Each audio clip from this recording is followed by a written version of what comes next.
फिल्मी जगत के कलाकार चकाचौंध भरी दुनिया में रहते हैं, लेकिन जब लोगों के सामने इन कलाकारों की जिंदगी के राज खुलते हैं तो हर कोई हैरान हो जाता है। आज हम आपको एक ऐसी हसीना के बारे में बताने वाले हैं जो पैसों के लिए देह व्यापार करने के लिए तैयार हो गई, लेकिन मौत के आखिरी दिनों में एक्ट्रेस का बुरा हाल हो गया था।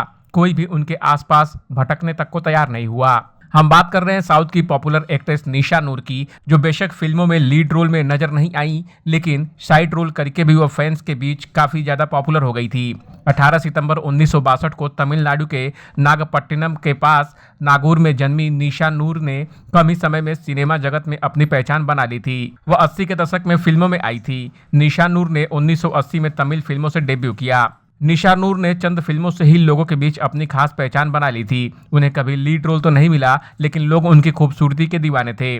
1980 से एक्टिंग करियर शुरू कर 1995 तक निशा ने करीब 12 तमिल और 5 मलयालम फिल्मों में काम किया। 1995 तक उन्होंने फिल्मों में काम की, लेकिन 1990 के बाद से ही उन्हें फिल्मों में काम मिलना धीरे धीरे कम हो गया और 1992 के बाद उन्हें काम मिलना बिल्कुल बंद हो गया।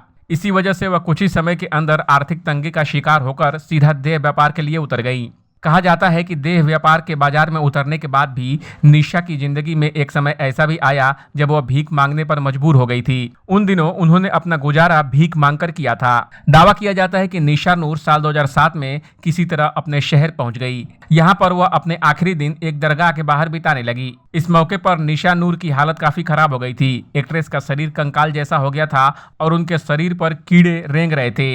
निशा का सौतेला भाई उन्हें एक एनजीओ के पास लेकर गया, लेकिन वहां वह वापस कभी नहीं आया। ऐसे में एनजीओ के लोगों ने ही निशा को एक प्राइवेट अस्पताल में शिफ्ट करवाया, जहां उन्हें एड्स होने की खबर सामने आई। कहा जाता है कि कुछ ही दिनों के अंदर ही निशा नूर की मौत हो गई और परिवार के लोग उनकी लाश लेने तक नहीं आए। तब एनजीओ के लोगों ने ही उनका अंतिम संस्कार किया।